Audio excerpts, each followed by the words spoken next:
Boa noite a todos.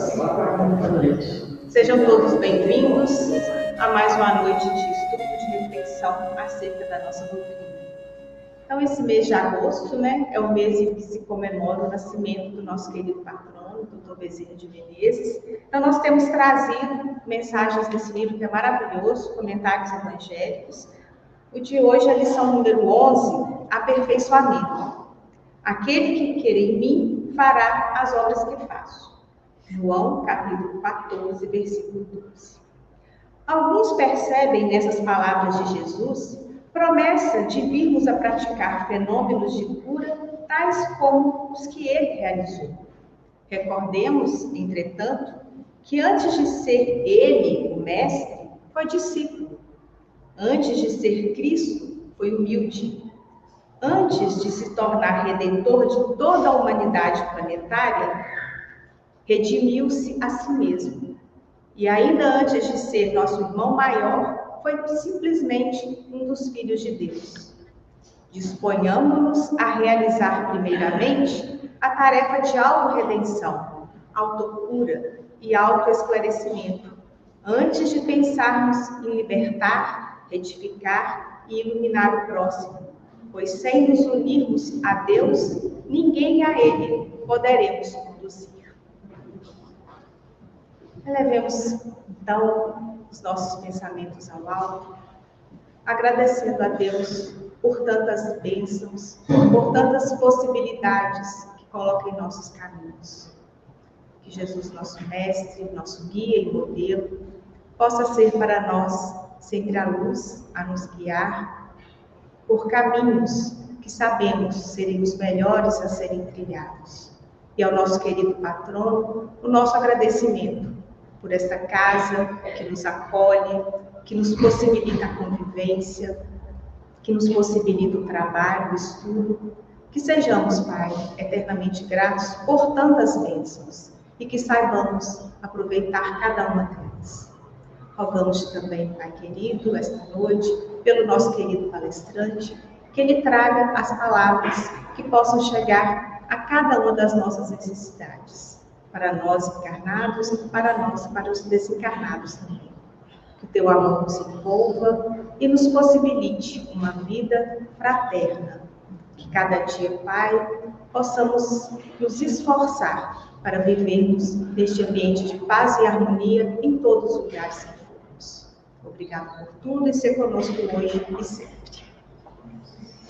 Então, nós vamos passar a palavra para o nosso companheiro Geraldo Leite, que falará para nós essa noite. De antemão, obrigado, tá, Geraldo, pela presença.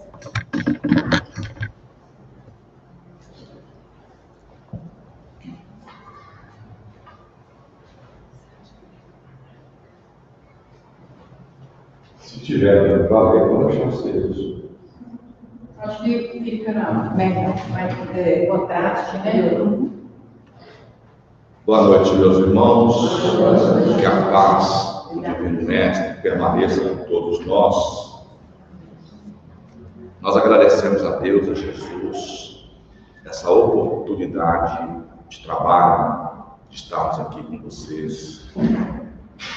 Agradecemos esta casa do Dr. Bezerra de Menezes pelo convite, pelo carinho que tem para com a gente todas as vezes que aqui viemos.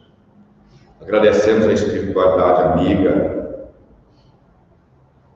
nosso mentor espiritual, os mentores desta casa, os mentores prepostos do Dr. Bezerra de Menezes, pelo amparo, pela acolhida, e pedimos que abram nossas mentes, nossos corações para o entendimento, e para mim, que eu possa abrir minha mente, meu coração, para que eles possam me utilizar para falar para os companheiros encarnados e desencarnados que aqui se fazem presentes. Entendendo que quando nós saímos de casa, todos nós que viemos para uma casa de oração, seja aqui na casa espírita, Templo de Fé, Igreja Católica, partir do momento em que nós nos decidimos, que nós nos colocamos em condições de movimentar para a busca dos ensinamentos de Jesus, à luz da doutrina, ou à luz dos ensinamentos de outras religiões, todos aqueles companheiros, amigos, que estão em nossas mentes, em nossos corações, através das nossas preocupações, através das nossas mentalizações, eles também estão sendo amparados. A partir do momento em que nós pensamos que iremos à busca dos ensinamentos, do amparo, da proteção. Então, que nós deixemos as nossas mentes, os nossos corações abertos para recebermos o amparo da espiritualidade amiga, que esse amparo será estendido também para todos aqueles em que nós, de uma maneira ou de outra, nos preocupamos com esses companheiros de caminhada. Fora da caridade não há salvação. Capítulo 15 do Evangelho segundo o Espiritismo, Kardec vem trazer algumas funções em que Jesus demonstra que a única condição de retornar ou de subir ao aprisco do Pai é através da caridade. No senso comum, nós entendemos caridade como a prática do bem, a ação social. E os companheiros vão nos levar além disso. Vão nos levar a uma caridade que nós precisamos entender para dar um passo a mais. Quando Jesus coloca o Sermão da Montanha e que ele fala das bem-aventuranças, nós temos um companheiro chamado Sérgio Luiz da Silva Lopes, que ele traz Código do Monte e fala sobre as virtudes do Sermão da Montanha. Ele fala para nós que, a partir do estudo, do entendimento, esses degraus, eu coloco como os degraus, como a subida da montanha, e que essas bem-aventuranças, elas estão interligadas umas às outras, mas em que nós, alcançando cada uma delas, nós alcançaremos as outras.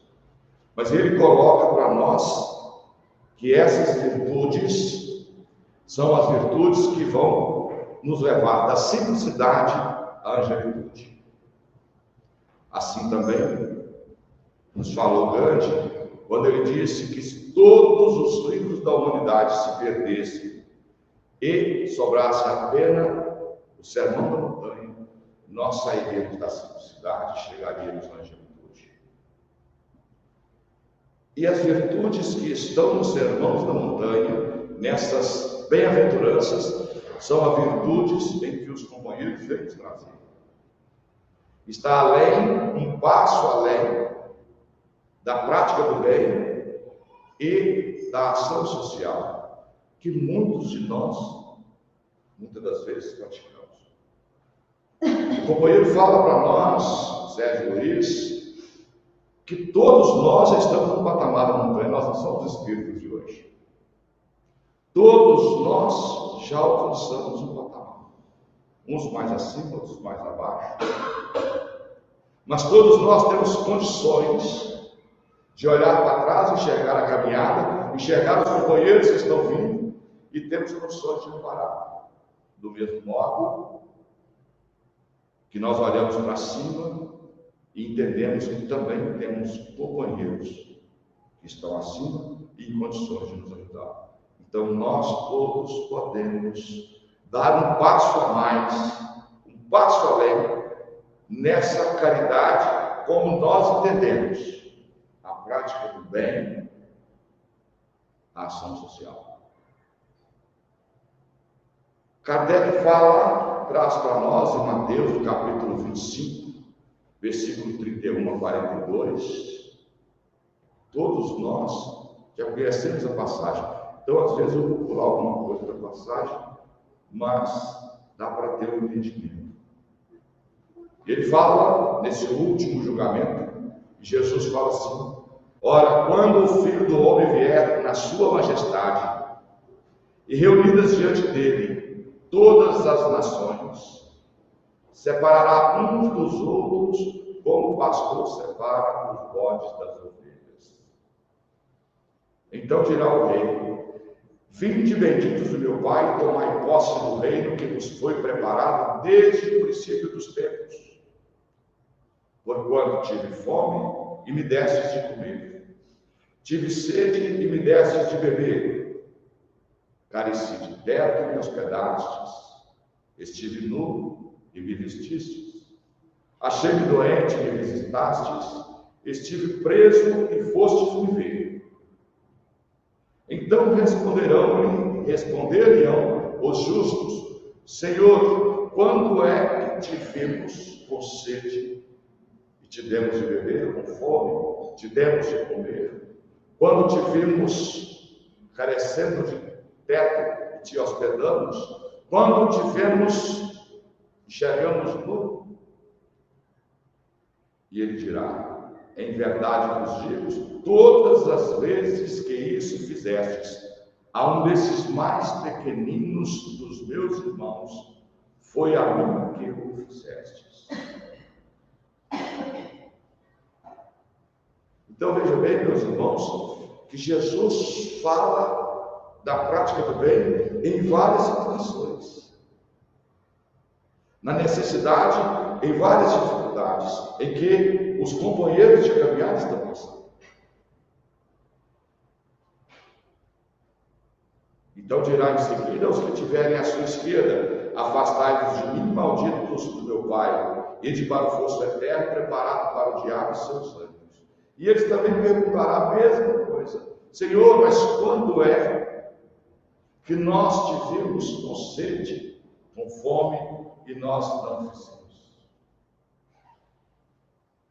Todas as vezes que fostes duros para com vossos irmãos mais pequeninos, também foste duro comigo. Então nós precisamos dar um passo a mais nesse entendimento. No quadro que tratou do juízo final, Kardec nos fala: deve-se, como em muitas coisas que Jesus falou, separar aquilo que é figura retórica, separar a letra que mata do espírito que vivifica. Ao lado da parte acessória, ou figurada a ideia dominante, a felicidade reservada ao justo, àquele que praticou a caridade. Jesus considera os justos como aqueles que praticam a caridade, e da infelicidade que espera o mal. Naquele julgamento supremo foi inquirido somente uma coisa: se a caridade foi praticada. Não perguntou o porquê não foi praticado. Não perguntou se era evangélico, se era seguidor, se tinha uma religião, se não tinha, se tinha bens materiais, se não tinha, se tinha condições, se não. Passai à direita, vós, que assistis os vossos irmãos. Passai à esquerda, vós, que fostes duros para com eles. Condição única que foi perguntada: se foi praticada a caridade. A única condição que Jesus coloca nessa passagem, para que aqueles que praticarem alcancem a vida eterna. Para aqueles que não praticaram, entendendo que aqueles que não praticaram, separando a alegoria figurada, terão tantas quantas forem as oportunidades necessárias para chegar ao aprisco do Pai. Porque Jesus deixou muito claro para nós: nenhuma das ovelhas ficará perdida, todas chegarão ao aprisco do Pai, umas mais cedo, outras mais tarde, umas com mais facilidade, outras com mais dificuldade, mas todas chegarão ao aprisco do Pai. E aí nós podemos escolher como é que nós queremos chegar ao aprisco do Pai. Com mais facilidade, deixar para uma outra oportunidade. Kardec nos traz a parábola do bom samaritano, que está em Lucas, no capítulo 10, 25 a 37. E fala assim: então, levantando-se, disse-lhe um doutor da lei para o tentar: mestre, que preciso fazer para possuir a vida eterna? E Jesus pergunta: o que está escrito na lei? E ele responde: amarás o Senhor teu Deus de todo o seu coração, de toda a tua alma, de toda a força, de toda a tua vontade.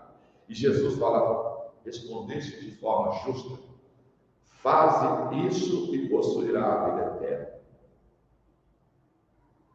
E aí ele pergunta, mas quem é o meu próximo? E aí Jesus traz também a parábola que todos nós conhecemos. E fala que certo homem descia de Jerusalém para Jericó e caiu nas mãos de assaltantes que, depois de o despojarem, de o maltrataram, deixa-o seminu, quase morto. Aconteceu em seguida que um sacerdote, descendo pelo mesmo caminho, o viu e passou adiante. Um levita, que também veio àquele lugar, tendo-o observado, passou igualmente adiante. Mas um samaritano que viajava, chegando ao lugar onde jazia aquele homem, e tendo-o visto, tocado de compaixão, aproximou-se dele, deitou-lhe óleo e vinho nas feridas e fez um curativo. Um samaritano que viajava teve compaixão, teve misericórdia. Bem-aventurados os misericordiosos. A quinta bem-aventurança de Jesus. Aproximou-se dele, deitou-lhe óleo, despojou dos seus haveres, porque tinha valor, óleo e vinho. Tratou, cuidou das feridas, perdeu o tempo, dedicou seu tempo, parou a sua viagem. Não fala o que ele estava fazendo, mas estava em viagem. Algum destino tinha, e o destino ficou para depois. Quantas vezes nós deixamos o nosso destino, o nosso caminho para depois? Depois, quando em seu cavalo, levou-o a uma hospedaria e cuidou dele. Ele não só tratou e não deixou ele lá, ele levou.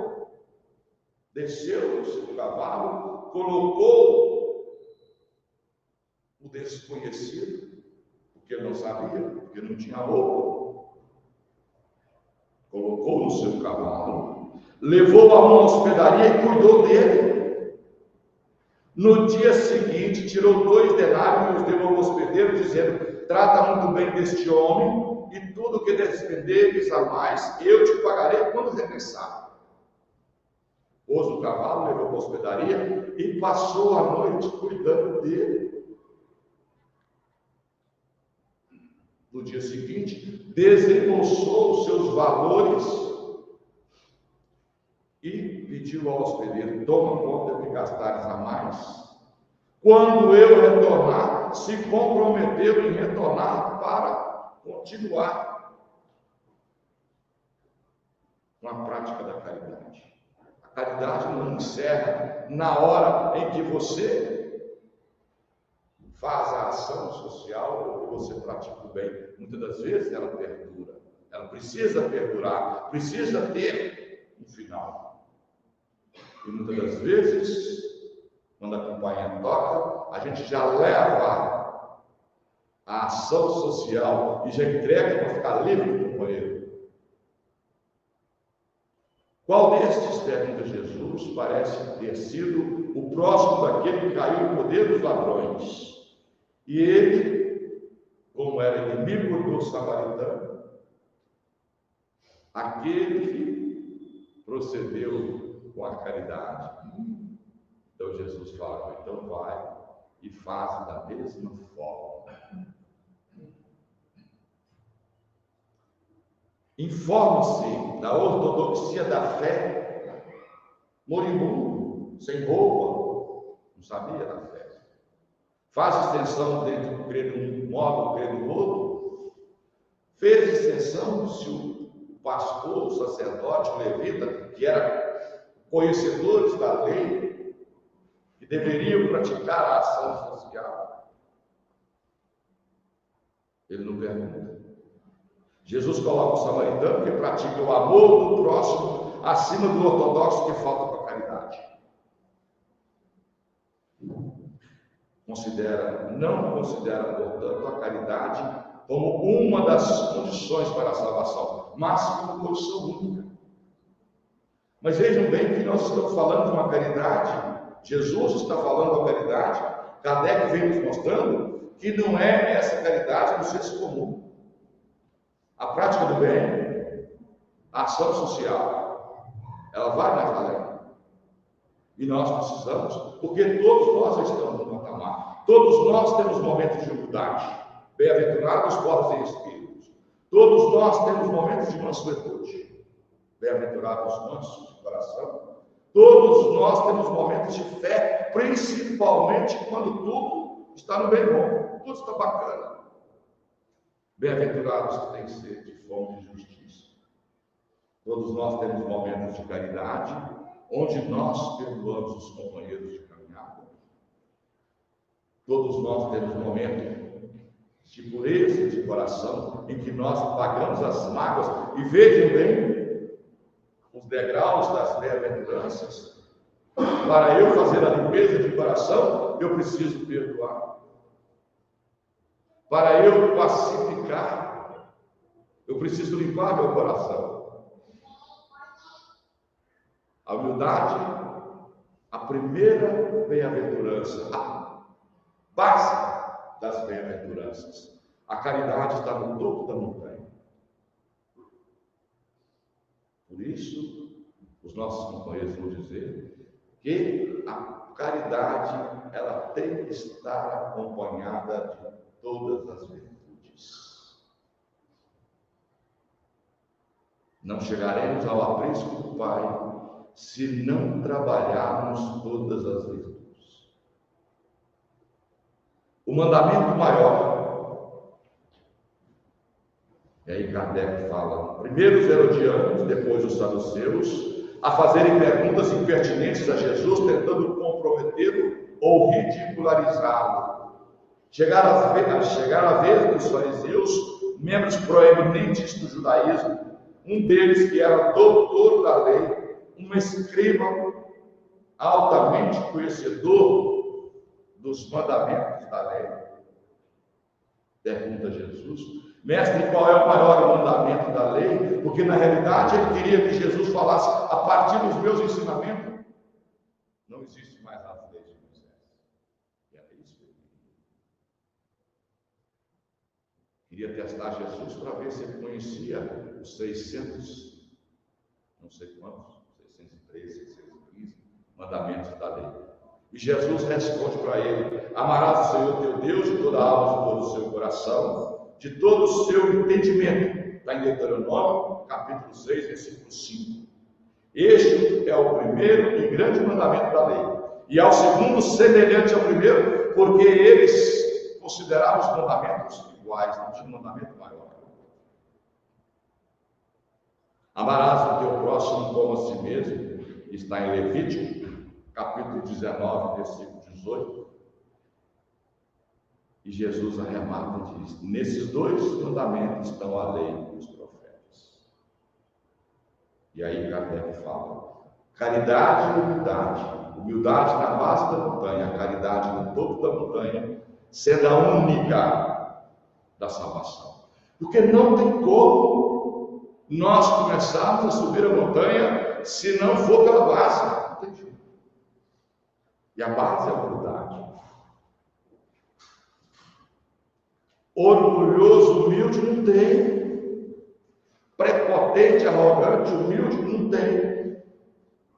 Orgulhoso, manso, não tem.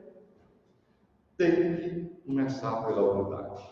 Senão, não tem como começar. Egoísmo e orgulho, a senda da perdição. Eu falo às vezes que o egoísmo, ele nos foi necessário lá no princípio. porque senão Deus tinha inventado uma coisa que é má, mas foi necessário. Para a preservação da espécie, para a nossa sobrevivência, nós tivemos que tomar conta de nós mesmos. Era nós e nós. Mas com o andar do tempo, nós precisávamos ter deixado esse orgulho, esse egoísmo para trás. Mas ele junta com o orgulho e fala: você é o melhor, você é o mais bacana, você é o mais poderoso, e nós gostamos daquilo. E aí nós deixamos arraigar em nossos corações, fazer uma coraça e cobrir as virtudes, porque nascemos simples e ignorantes, mas com todo o potencial para chegar à virtude. Ou seja, nascemos simples e ignorantes, mas com o germe latente de todas as virtudes para chegarmos ao topo da montanha. E o egoísmo e o orgulho tampouco encoraçou essa função. E hoje nós estamos aqui para fazer esse caminho inverso, para regrar essas virtudes que todos nós temos, para que elas sobressaiam e deixem para trás o egoísmo e o orgulho, que são as chagas da humanidade, as nossas maiores dificuldades. Nós não conseguimos amar o próximo como amamos a nós mesmos, porque nós ainda não nos amamos. E nós precisamos pensar nisso. Para amar o outro, preciso me amar. Será que nós estamos nos amando? Não podendo amar a Deus sem praticar a caridade para com o próximo, todos os deveres do homem se resumem nesta máxima: fora da caridade não há salvação. Se eu não consigo amar a Deus se eu não amar o próximo, e eu não consigo amar o próximo se eu não amar a Deus. Então, precisamos trabalhar essa máxima, condição única para que nós realmente adentremos ao lado Cristo do Pai, entendendo mais uma vez que todos nós estamos nessa caminhada, todos nós já estamos no patamar, que nós já temos momentos de humildade, de resignação, bem-aventurados aflitos. Nós já temos momentos de fé, nós temos momentos em que nós praticamos caridade. E às vezes a caridade como entendia Jesus. Mas precisamos nos fortalecer, entendendo que essas virtudes, as virtudes que estão nas bem-aventuranças, elas estão entrelaçadas umas nas outras. À medida que nós trabalhamos uma, fatalmente nós estaremos trabalhando a outra.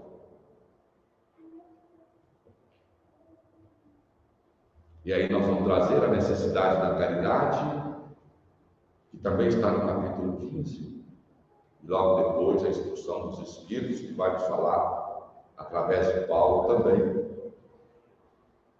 E aí fala assim: em Paulo de Tarso encontramos no seu cântico de amor referência a esse potencial humano adormecido. Ainda que eu falasse a língua dos homens e a língua dos anjos, se eu não tiver caridade, nada sou.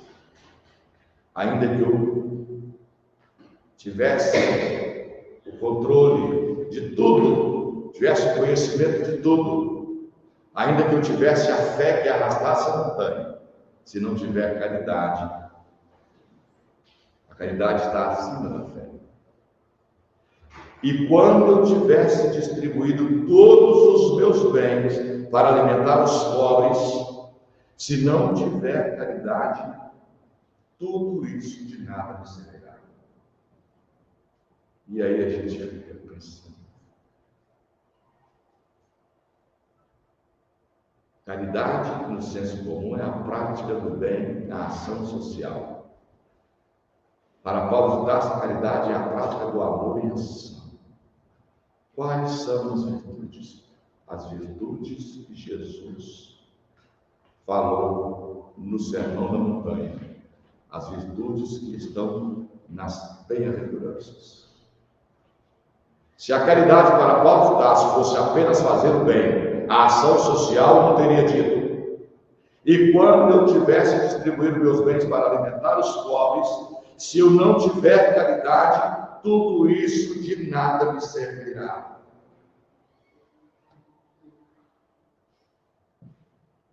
No senso comum, distribuir os bens para alimentar os pobres é caridade. Para Paulo de Tarso pontua, se não tiver caridade. Ou seja, para ser caridade é preciso que a ação esteja acompanhada de uma série de virtudes. Quais virtudes? As virtudes que Jesus nos trouxe nas bem-aventuranças. Aquelas que vão nos tirar da base da montanha e vão nos levar na presença do Pai.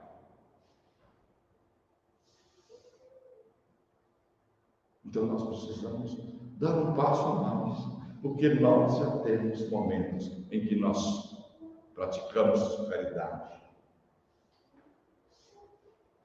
Mas precisamos ampliar a nossa compaixão, ampliar o nosso despojamento de valores que seja de tempo, de nos preocupar com o companheiro, de estar atento ao companheiro, de olhar nos olhos do companheiro. Eu falo sempre, quem acha que praticar a caridade é fácil, é porque não pratica. Porque praticar a caridade é muito difícil. Porque a caridade bacana é aquela que vem de 8 às 11, de 14 às 17. É a que nós queremos. Mas praticar a caridade, como praticou muito dos companheiros, e hoje nós vamos nos lembrar de Dr. Bezerra de Menezes, que vai encerrar a nossa fala trazendo, não a sua vida, porque para falar de Dr. Bezerra de Menezes, nós precisamos fazer aqui um seminário, aqui, às vezes, de um dia ou mais, né? Para resumir as suas práticas, né? Desde os remontados tempos dos séculos passados. Fora da igreja não há salvação.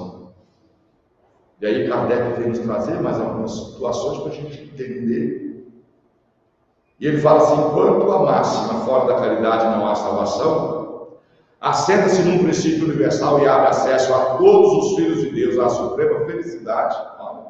Fora da caridade não há salvação, está para todos, sem exceção, de raça, de cor, de religião. Fora da igreja não há salvação, não se baseia na fé em Deus, mas numa fé especial e em dogmas particulares. É exclusivo absoluto, separa, alimenta e sanciona a irritação entre seitas, que se consideram reciprocamente malditos na eternidade.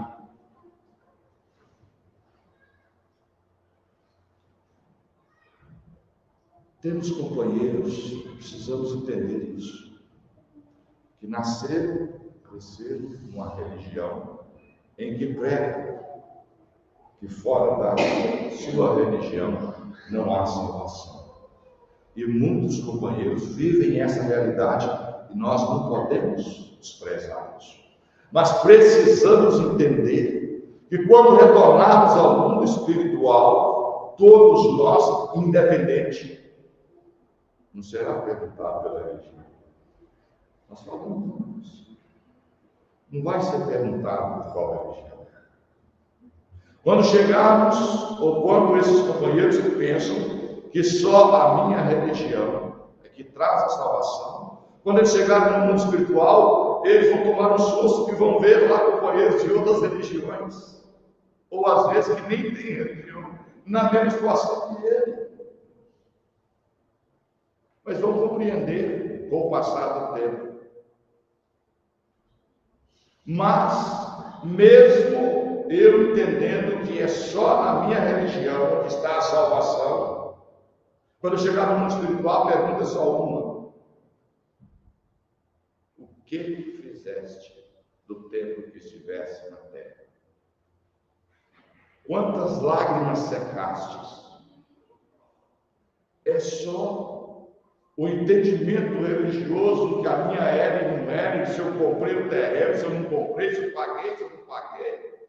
isso não tem valor no espiritual. Só vai ter valor na prática da verdade. O que fizeste? Quantas lágrimas secaste? É a única pergunta. Não serão aniquilados. E nós temos muitos companheiros que estão nessa religião que dá vergonha em nós, da caridade coletiva. Esses companheiros, esses presos, muito deles, desprezam a lei de igualdade perante o turno, anatematizam-se e se perseguem, vivem como inimigos. O pai não pede pelo filho, o filho não pede pelo pai, o amigo não pede pelo amigo. Se consideram mutuamente condenados sem remissão. Então, esse sistema é contrário aos ensinamentos de Jesus. E é tão grave, que eu escutei de uma amiga evangélica, e quando eu falei como vai ficar uma mãe no espiritual, vendo o filho por um deslize ser condenado ao fogo do inferno, porque não foi salvo pela religião. E ela me disse: Deus fará com que ela esqueça o filho. E aí eu mudei de conversa, mudei de assunto. Porque não dá para conversar, não dá para falar. Porque está inegável. Mas está assim desde os tempos. Mas entendendo que é uma pessoa bacana, uma pessoa boa, apesar do entendimento, mas é uma pessoa que pratica caridade. Não será aniquilada por isso. Fora da verdade não há salvação, igualmente exclusiva, como fora da minha religião não tem salvação. A verdade absoluta é patrimônio dos espíritos elevados. Se Deus houvera feito da voz da verdade condição única de felicidade, teria instituído a proscrição da humanidade.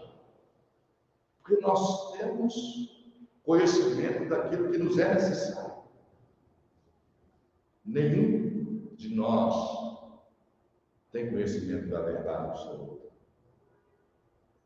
A caridade, todos podem praticar. Todos. Independente da religião. Independente se ele acha que é só a verdade dele que tem valor.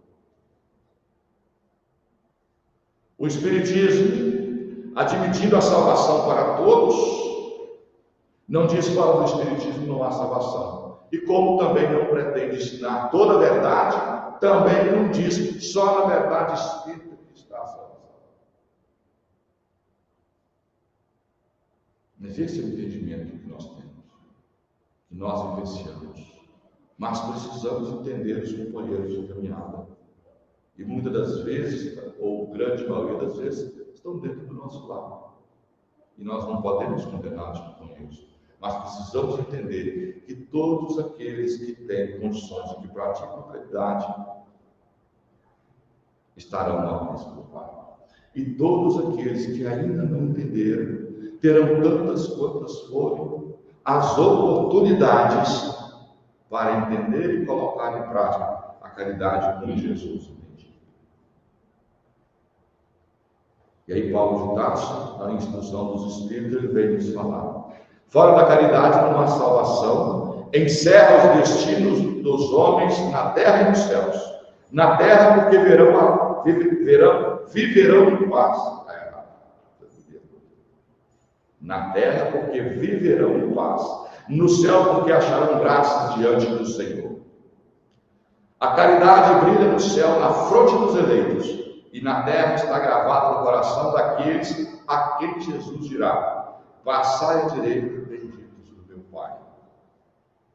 Porquanto me amparaste, amparando todos aqueles meus irmãos mais pequeninos. Tudo o que fizestes a eles, a mim farão. Não é uma figuração. Jesus está presente. É uma satisfação indizível é uma satisfação, uma felicidade indizível quando nós praticamos a caridade como entendia Jesus. Quando nós, muitas das vezes, fazemos uma visita, achando que estamos levando um consolo, um conforto, e saímos de lá com uma felicidade, com uma alegria, com uma leveza de coração, que nós, muitas das vezes, não compreendemos, e é uma felicidade que permanece. Para que nós continuemos na busca dessa felicidade indizível, para que nós, em sentindo esse prazer duradouro, esse prazer, essa felicidade que permanece, diferente das felicidades que nós vivemos no mundo. Nas festas, somos abraçados, queridos, e quando acabou a festa, acabou, foi embora. A felicidade, quando nós praticamos a caridade, como entendia Jesus, caridade verdadeira, ela é indizível. Ela nos traz uma paz que permanece. E ele fala, meus amigos, agradecer a Deus por haver permitido pudessem gozar a luz do Espiritismo. Não que hajam de ser salvos, é que, ajudando-nos a compreender os ensinos do Cristo, ela nos faz melhores cristãos. Esforçai-vos, pois, para que os vossos irmãos, observando-vos, sejam induzidos a reconhecer que o verdadeiro espírita e o verdadeiro cristão são uma e a mesma coisa. A doutrina é dos espíritos. A doutrina não é dos espíritos. Eu falo que minha irmã faleceu e ela era católica e foi para fazer lá a cerimônia um assessor do padre, me fugiu o nome aqui, o padre não foi, mas tem aquelas pessoas que vão. Só uma palavra dele, só uma frase dele que não casou com a doutrina espírita. Quando ele falou temor a Deus, foi a única coisa que o meu coração travou. Mas todas as suas falas é como se ele tivesse pegado o Evangelho de Jesus, a luz da doutrina dos Espíritos, e ter lido.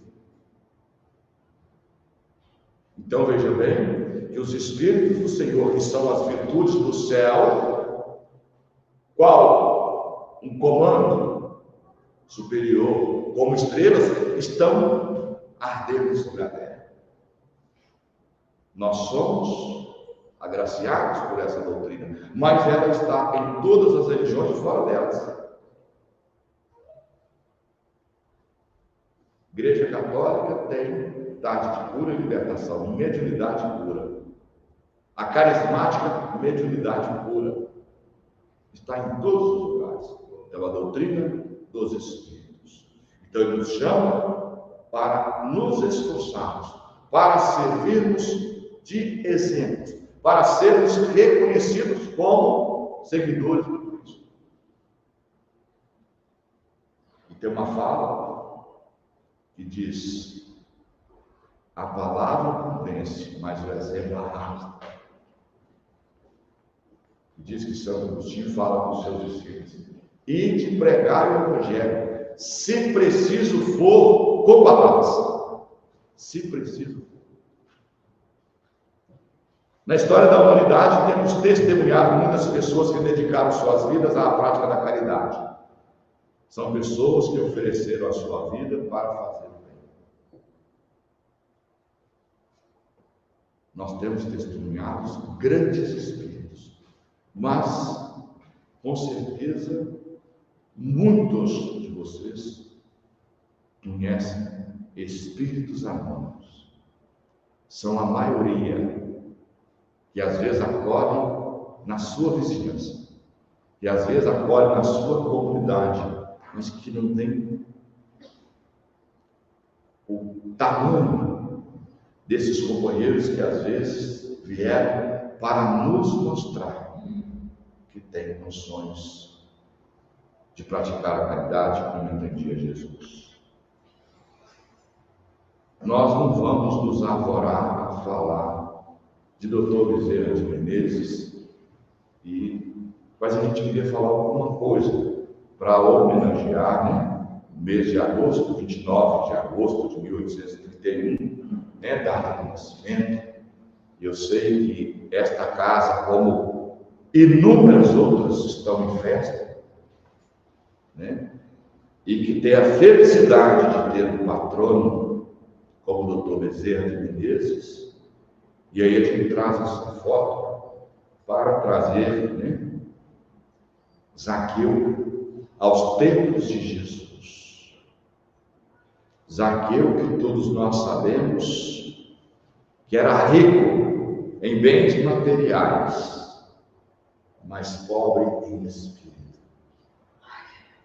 Bem-aventurados os pobres em espírito, porque deles é o reino do céu. Bem-aventurados aqueles que entendem que tem uma necessidade de espiritualidade. Zaqueu, numa situação que nós mostramos aqui, pela sua situação à época, era motivo de gozação, de chacota, muito rico, mas desejoso de conhecer Jesus. Está em Lucas, no capítulo 19, versículos de 1 a 10. Entrando, atravessava Jericó, e eis que um varão chamado pelo nome de Zaqueu, que era chefe dos publicanos e rico, procurava ver quem era Jesus, mas não podia, por causa da turba, porque era pequeno na estatura. E correndo adiante, subiu no sicômoro, a fim de vê-lo, porque estava prestes a passar por aquele lugar. Um homem rico, desejoso de ver Jesus. Na vida de Jesus, o tempo que ele passou por aqui, nada foi um acontecimento por acaso. Aqueles que passaram por Jesus se transformaram. Aqueles que quiseram se transformaram. Acompanharam Jesus, mas aqueles que se acharam prejudicados também se transformaram, o odiaram, e muitos deles estão até hoje tentando apagar os seus pecados.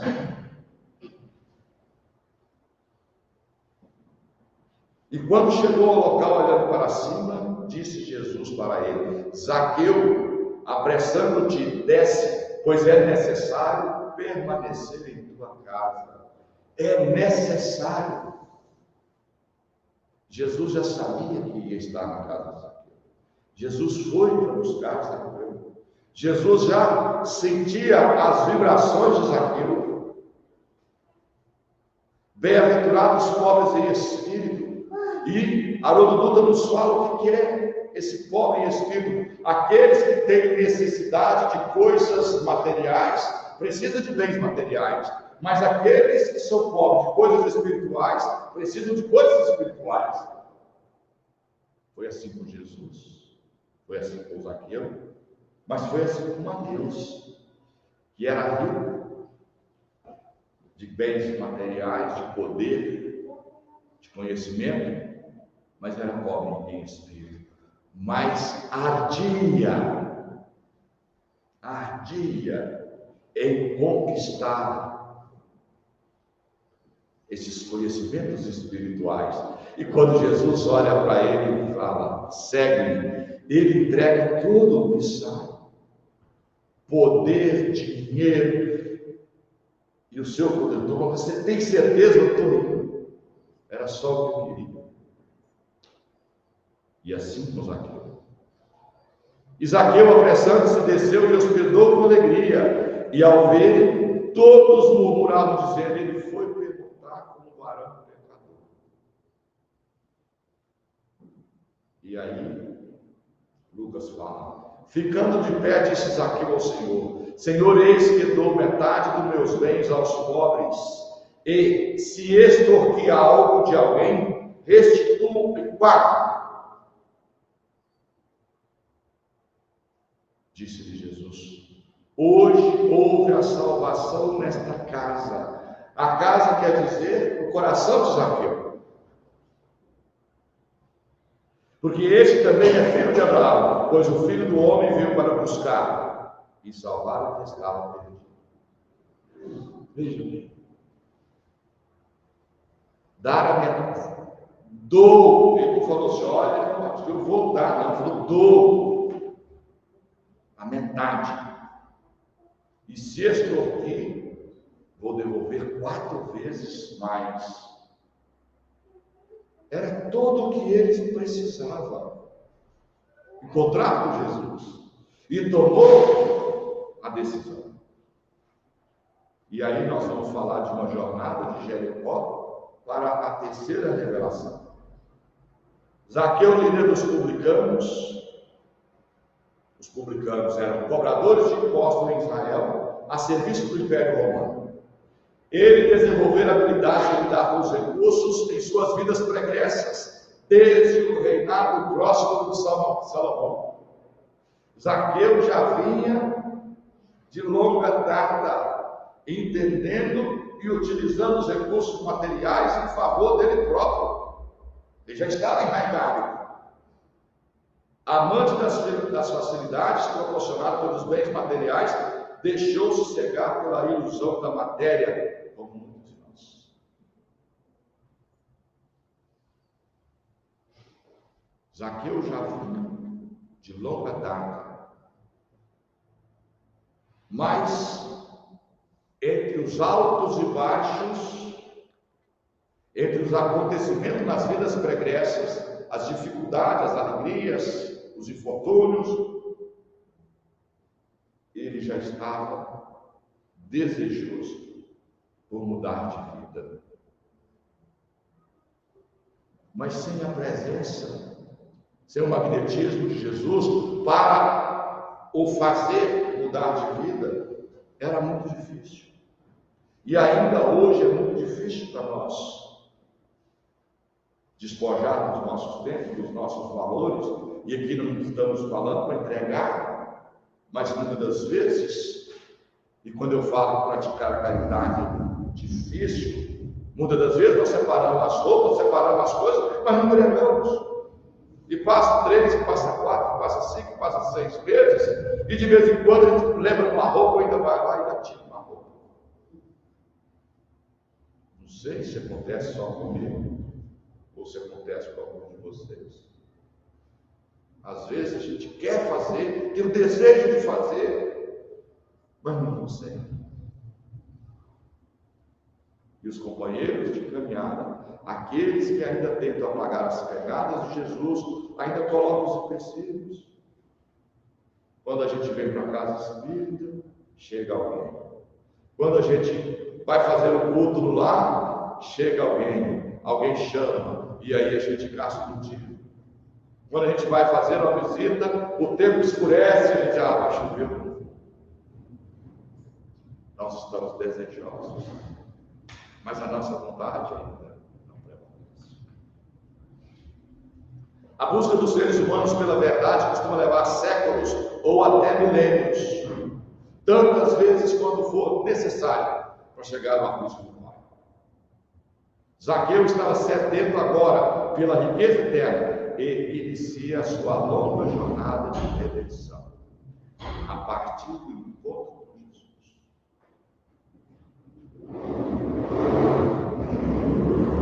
No livro Estromo de Clemente de Alexandria, Zaqueu foi apelidado de Matias pelos apóstolos e tomou o lugar de Judas Iscariotes.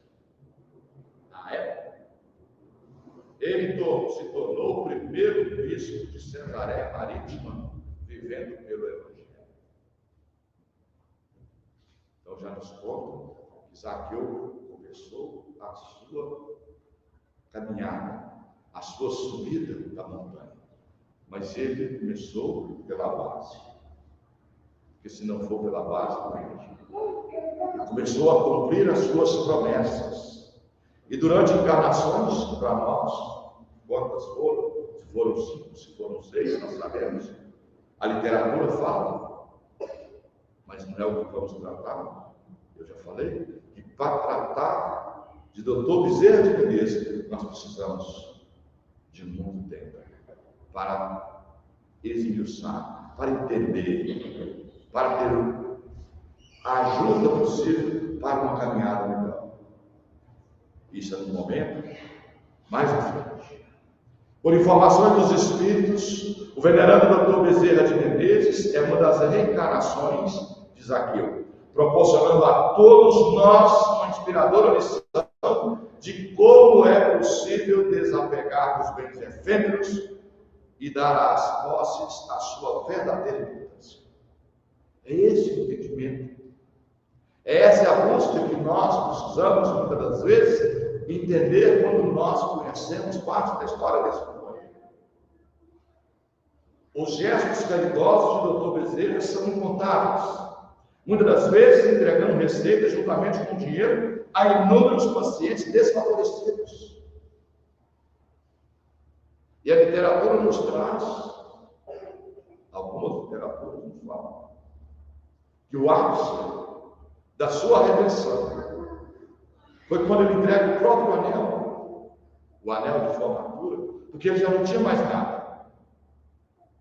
Ele entrega o seu anel de médium para que a pessoa possa adquirir os remédios. E quando ele passa o receituário, ela fala, não tem nem a mínima chance de adquirir. E ele entrega o seu anel. E aí se encerra a sua redenção. Alguns falam aí, encerra a dívida, porque ela devia ser grande. Porque devolver 4 vezes é fácil. E nós não estamos falando da época de Zaqueu. Nós estamos falando ao tempo de Salomão, que ele começa no seu trabalho. É uma redenção.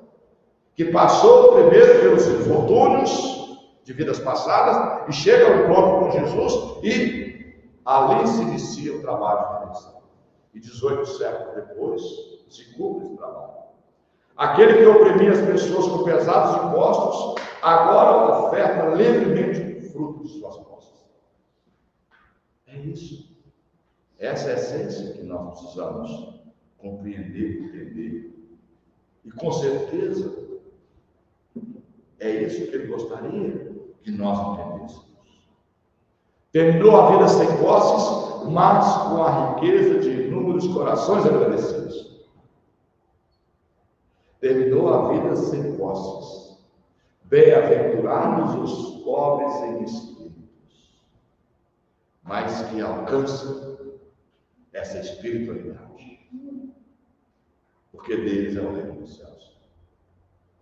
Mereceu, além do cognome de médico dos pobres, o de Kardec brasileiro. Ao deixar o corpo, foi convidado por Maria de Nazaré a elevar a mundos superiores, porém, pediu um tempo a mais na terra para atuar em auxílio dos sofredores e em favor do movimento espírita no Brasil. Instruindo, amparando, abençoando, trazendo condições de sobrevivência ao movimento espírita brasileiro, às casas espíritas, e sempre se manifestando nos grandes eventos ou nos pequenos, principalmente através de Paulo Franco, em todos os anos, quando se reúne o Conselho Espírita Federativo Nacional, lá ele está presente, para trazer amparo, para trazer comunicações, para nos ajudar a dar passo. Ele pede um tempo a mais, entendendo que todos nós, muitos daqueles que nos precederam, também estão nos amparando, nos ajudando. E nós, no momento atrasado, quando nós estivermos em condições, nós também estaremos nessa caminhada. porque nós somos trabalhadores do Cristo. E só vamos descansar com Cristo quando todas as ovelhas do Cristo estiverem no aprisco do Pai. Assim será. Dr. Adolfo Bezerra de Menezes Cavalcante, 29 de agosto de 1831, a 11 de abril de 1900. Fora da caridade não há salvação. Muita paz, muita harmonia. Muito obrigado pelas fundações.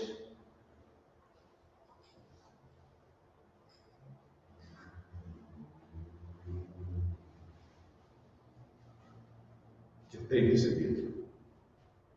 Vibrações que realmente elevam o meu coração por esse carinho, por esse faro, por essa energia maravilhosa que está nessa casa do Dr. Adolfo de Bezerra de Menezes, através dele e de todos vocês. Muito obrigado, Pai. Então, Jesus os abençoe dos padres. Graças a Deus.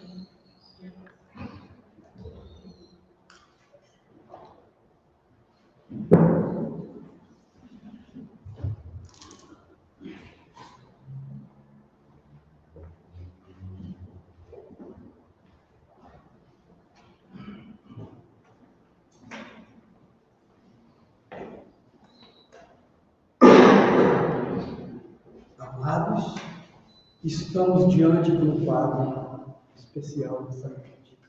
O aniversariante trouxe para nós um presente especial. Quem faz aniversário ganha um presente que ele trouxe para nós. Se nós conseguíssemos, ou vamos tentar mentalizar Jesus, para que possamos, nesta noite, deixar penetrar dentro do nosso corpo físico e perispírito essa energia magnífica que o Dr. Bezerra trouxe por amor a nós. Sairemos daqui renovados. Sairemos daqui com a certeza de tantos livramentos que necessitamos e pedimos. Então, amados, esta prece é curta. Não vou desgastar o tempo de vocês. Mas mentalizem Jesus agora com a força que vocês tiverem, para que essa energia que está nessa casa possa adentrar nossos corpos, físico e perispiritual, para que possamos sair daqui diferenciados.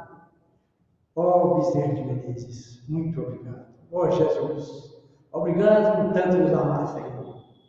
Jesus, todos aqui somos necessitados do teu amor. E nesta noite especial, essa energia cósmica que o Dr. Bezerra trouxe, que todos possam, Senhor Jesus, na firmeza de pensamento em Ti, receber essa energia. É tudo que Ele quer, como presente para Ele, que possamos, amados, levar essa energia que está aqui, dentro do nosso corpo físico e espiritual. É o que Ele pede. Então, obrigado, Jesus. Obrigado, Dr. Bezerra, por tanto nos amar. Vocês são nossos amores. Obrigado. Mantenha-nos no melhor da caridade, que pode ser feita primeiro nesta noite conosco, para que possamos também ser caridosos nesta hora santa bendita. Vamos ser caridosos conosco, amados. Vamos fazer esse minuto de caridade. Fixem a mente de vocês em Jesus. Dos seus problemas, dos nossos problemas, Jesus já sabe. Não precisa preocupar. Não precisa mencionar o problema para Jesus. Ele já sabe de antemão que viemos buscar nesta casa, nesta noite diferenciada. Obrigado, Jesus, por tanto nos amar. Obrigado, Dr. Bezerra, pois vós nos ama e insiste conosco, e nos protege, e nos livre de tantos males dessa terra.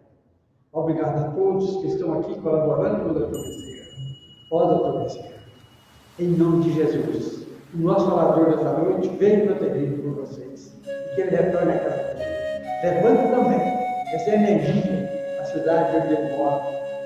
Onde ele passa, onde ele der dele, essa energia ali está. Tem muita carga de energia cósmica que está nessa casa. Obrigado, Jesus. Obrigado a vocês que estão me ouvindo e obrigado à espiritualidade que nos abençoe.